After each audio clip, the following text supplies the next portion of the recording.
Hi guys, നിങ്ങളുടെ വീട്ടിൽ പെട്ടെന്നൊരു വിരുന്നുകാരി വന്നോ? എങ്കിൽ നമ്മൾക്ക് ടപ്പേന്നൊരു നെയ്ച്ചോറ് ഉണ്ടാക്കി കൊടുത്താലോ? അതിനായി ഒരു പാത്രം എടുത്ത് അടുപ്പത്ത് വെച്ച് അതിലേക്ക് 1 ടേബിൾ സ്പൂൺ എണ്ണയും 1 ടേബിൾ സ്പൂൺ നെയ്യും ഒഴിച്ചു കൊടുക്കണം. നെയ്യ് മാത്രമാണ് ഒഴിക്കുന്നതെങ്കിൽ അതിനൊരു നെയ്യുടെ കുത്തലുണ്ടാവുമേ. അതുകൊണ്ടാണ് ഞാൻ ഇവിടെ എണ്ണ ഒഴിച്ചു കൊടുത്തിരിക്കുന്നത്. നിങ്ങൾക്ക് നെയ്യുടെ ചുവ കുഴപ്പമില്ലെങ്കിൽ നെയ്യ് മാത്രം ഒഴിച്ചു കൊടുത്തോളൂ, കുഴപ്പമൊന്നുമില്ല കേട്ടോ. ഇത് രണ്ടും ഒന്ന് ചൂടായി കഴിഞ്ഞാൽ അതിലേക്ക് 3 പട്ട, 5-6 ഗ്രാമ്പു, 4-5 ഏലക്ക, 1/4 ടീസ്പൂൺ പെരിഞ്ജീരകം എന്നിവ ഇട്ടൊന്ന് പൊട്ടിച്ചു കൊടുക്കാം. നിങ്ങൾക്ക് ഇഷ്ടമാണെങ്കിൽ അതിലേക്ക് 1/4 ടീസ്പൂൺ കുരുമുളക് കൂടി ഇട്ടോളൂ.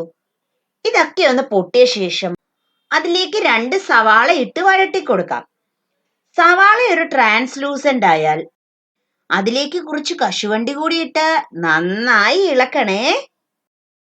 ഇനി നമുക്കിതിലേക്ക് ഒരു വലിയ ക്യാരറ്റ് കുട്ടി കുട്ടി ക്യൂബ്സ് ആയി അരിഞ്ഞിടാം. തീരെ കുട്ടിയായി പോകല്ലേ. 1/4 കപ്പ് പച്ചപ്പട്ടാണി കൂടി ഇട്ട് വഴട്ടി കൊടുക്കാം. നിങ്ങൾ ഉപയോഗിക്കുന്നത് ഉണക്കപ്പട്ടാണിയാണെങ്കിൽ നേരത്തെ തന്നെ കുതിർത്തിട്ട് വേണം വഴട്ടി കൊടുക്കാൻ. ഇനി നമുക്കിതിലേക്ക് 1 ടേബിൾ സ്പൂൺ ഇഞ്ചി വെളുത്തുള്ളി പേസ്റ്റ് ഇട്ട് ഒന്ന് വഴട്ടി കൊടുക്കാം. പച്ചക്കറികൾക്ക് ആവശ്യമായ ഉപ്പിട്ട് കൊടുക്കണേ. ഇഞ്ചി വെളുത്തുള്ളിയുടെ പച്ചമണമൊക്കെ ഒന്ന് മാറിയാൽ അതിലേക്ക് കുറച്ച് വെള്ളം ഒഴിച്ച് ഇതൊക്കെ ഒന്ന് വേവിക്കാൻ വെക്കാം. നന്നായിട്ട് വേവണേ എന്ന് പറഞ്ഞ് ഉടഞ്ഞൊന്നും പോവരുത് കേട്ടോ. നമ്മുടെ പട്ടാണി ഒന്ന് വെന്താലേ അതിലേക്ക് 1 ഗ്ലാസ്സിന് 2 ഗ്ലാസ് എന്ന അളവിൽ വെള്ളം ഒഴിച്ചു കൊടുക്കണം. ഇപ്പൊ നമ്മൾ എടുത്തിരിക്കുന്നത് 1.5 ഗ്ലാസ് അരിയാണേ. അപ്പൊ 3 ഗ്ലാസ് വെള്ളം ഒഴിച്ച് ഉപ്പൊന്ന് ഇട്ട് കൊടുക്കാം. ഉപ്പിട്ട് കൊടുത്തു കഴിഞ്ഞിട്ട് അതൊന്ന് ടേസ്റ്റ് ചെയ്ത് നോക്കണം. അന്നേരം വെള്ളത്തിൽ ഉപ്പിന്റെ അംശം ഒരിച്ചിരി മുന്നോട്ട് നിൽക്കണം.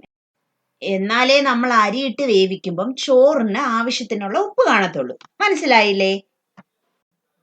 വെള്ളം ഒന്ന് വെട്ടിത്തിളച്ചാൽ അതിലേക്ക് നമ്മൾ നേരത്തെ തന്നെ കുതിർത്ത് വാരി വെച്ചിരിക്കുന്ന അരി ഇട്ട് നന്നായി ഇളക്കി മീഡിയം ടു ഹൈ ഫ്ലെയിമിൽ വെച്ച് വേണം വേവിക്കാൻ. ഈ ഒരു പരുവമായാൽ നമുക്ക് ഫ്ലെയിം ഒന്ന് ലോ ആക്കി കൊടുക്കാം. അടികട്ടിയുള്ള പാത്രമല്ല നമ്മൾ എടുത്തതെങ്കിലേ അതിനടിയിൽ ഒരു പഴയ ദോശക്കല്ല് വല്ലതും വെച്ചതാ ഇതുപോലെ കൊടുത്താല് അടിയിൽ പിടിക്കാതിരിക്കും കേട്ടോ. ഇനി ലോ ഫ്ലെയിമിലിട്ട് നല്ലപോലെ അരി വേവുന്നിടം വരെ വേവിച്ചെടുക്കണം. കണ്ടില്ലേ, നല്ല രുചികരമായ നമ്മുടെ നെയ്ച്ചോറ് റെഡിയായി. ഇനി ഇത് എങ്ങനെ ഉണ്ടെന്നൊന്നും ഞാൻ പറയുന്നില്ല. ഉണ്ടാക്കി നോക്കിയ ശേഷം അഭിപ്രായം നിങ്ങൾ തന്നെ കമന്റ്സിൽ രേഖപ്പെടുത്തൂ. പുതിയൊരു വീഡിയോയുമായി വീണ്ടും സന്ധിക്കും വരെ ബായ്.